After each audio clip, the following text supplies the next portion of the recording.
Thank you. Good afternoon. I may be the only economist you hear from this weekend, and so you can judge the remarks accordingly. I've known Jeff a long time, and he asked if I would come and speak and bring some of the economic perspective on conservatism that was there for a long time and now in some circles seems to have been lost to some extent.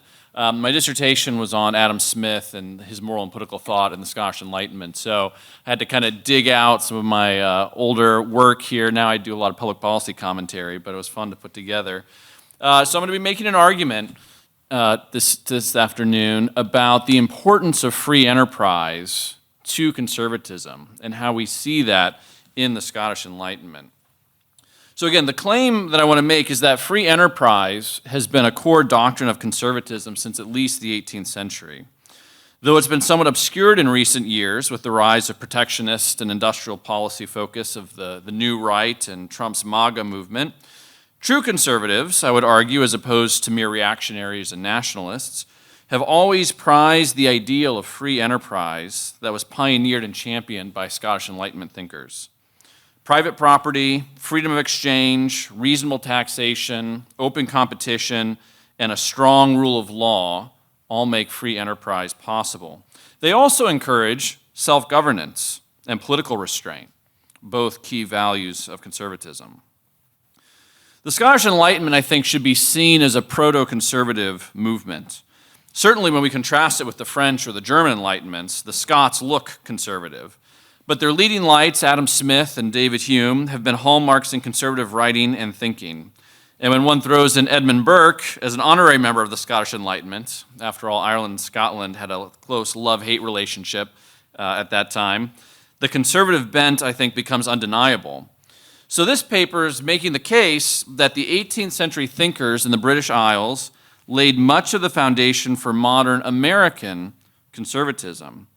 And that foundation included not only natural rights, tradition, reform, and rule of law, but a robust and deep defense of free markets, free enterprise, and free trade.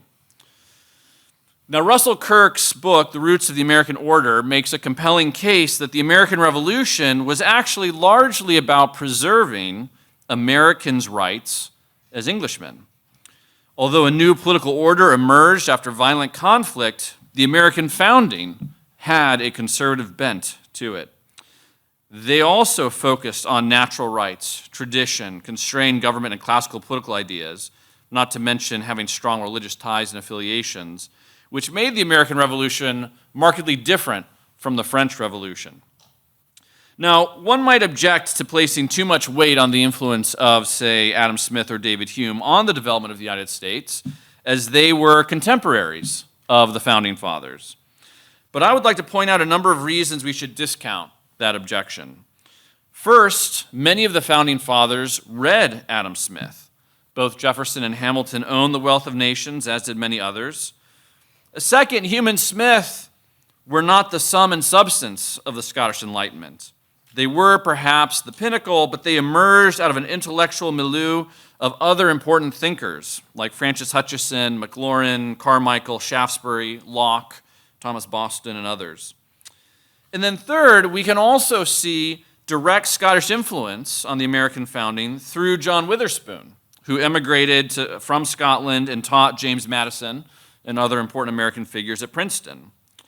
And then finally, the influence of Smith, Hume, and the political economy they developed, their influence on the U.S. need not be limited to just the Founding Fathers. It continued and expanded throughout U.S. history. But the purpose of this talk is to highlight some of the characteristics of free enterprise that Smith and Hume in particular articulated that I argue informed American conservatism and American government. Now, we've heard a little bit about this. Enlightenment thinkers have a complicated relationship with natural law. Some would argue there was widespread and relatively unmitigated hostility towards natural law, especially from a figure like David Hume, with his emphasis on the artificial and on convention. While this may largely be true, I think we ought to revisit the question of just how hostile Scottish thinkers in particular were to natural law, because it has great relevance for how they thought about property and social order. So I won't go into great detail here, but there's an important book by Stephen Buckle called Natural Law and the Theory of Property, Grotius to Hume. And in that book, he argues that Hume's philosophy of property and convention actually builds upon a particular strand of natural law, from Grotius to Locke to Pufendorf to Hutcheson to Hume. Conventions, Hume argued, though not natural in themselves, they emerge out of our nature. For example, why does the deed to a house or the title to a car give us ownership of those items? Deeds and titles are conventions. They're not something inherent in nature. You can't just go out and find them in the wild.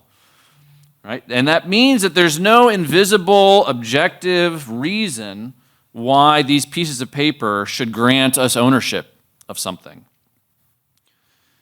Yet it's clear, if you know much about natural law, that property flows out of our nature, and the natural rights as well. These things are built into the world around us. So though a deed is artificial, in one sense, this does not mean that it's unnatural. Now, conventions such as property or manners or the rule of law find their authority not directly in nature, but rather in tradition and custom.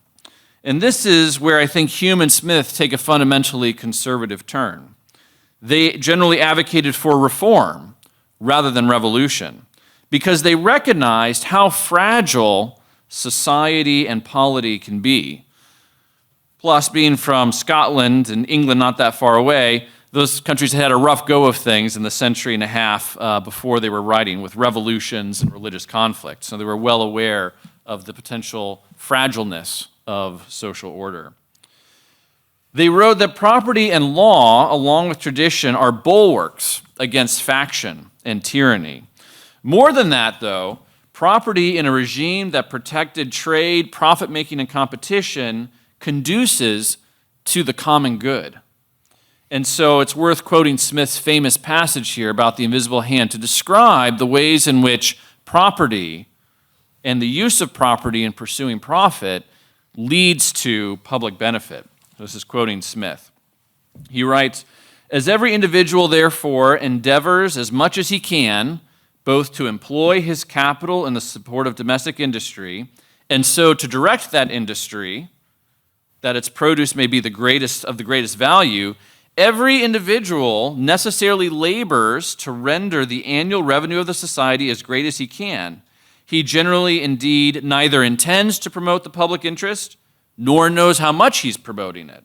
He intends only his own gain, and he is in this, as in many other cases, led by an invisible hand to promote an end which was no part of his intention."